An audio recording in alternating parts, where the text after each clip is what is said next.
In 2024, Michiganders will be heading to the polls to cast their votes for U.S. Senate. And for the first time since 2000, Democrat Debbie Stabenow will not be on that ballot. She announced earlier this year that she will be retiring at the end of her fourth term.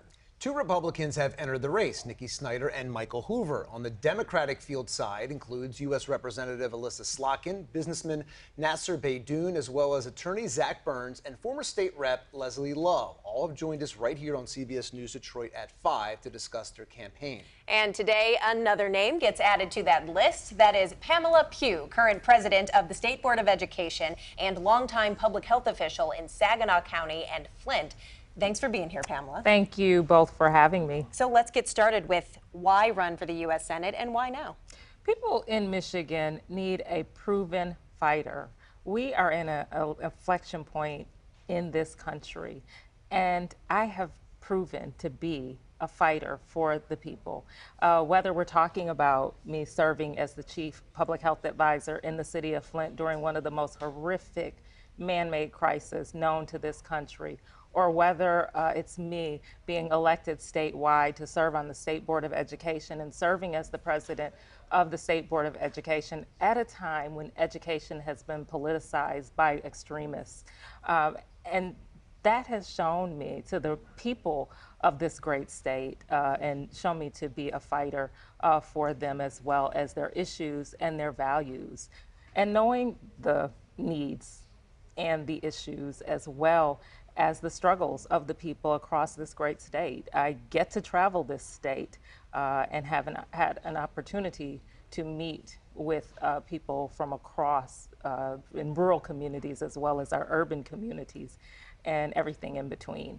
You have a long history in education. Will that be a focal point of your campaign, is to address the issues in education within this state? We've seen the polls.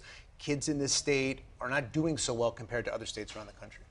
Absolutely, it will be a focal point. And we know before crisis, as well as now in a crisis, that we have been one of a state that has performed at the bottom when it comes to equitable funding for education. So on the federal level, making sure that we are getting dollars into our states that then get to the local communities as well as the districts across our state. And so that has been an issue. We've been before COVID talking about teacher shortage in many of our communities, and now that's a issue that's happening across this country, but definitely here in Michigan, and making sure that we are addressing the social and emotional needs and supports of our children and those services that help our children in the classroom and their academic performance and outcomes. Absolutely, that will be a focus. If you do win the nomination and then election, what kinds of issues would you be looking forward to getting your hands on in the U.S. Senate? You know, economic dignity of all residents, of all people in this great state that we live in. That people can have a job where they are respected, have a job where they receive the pay that they deserve, that they can go home to their families and have good quality of life there, that they can have quality as well as affordable health care and then retire with dignity. So economic dignity, education is a part of that. It's a pathway to that life.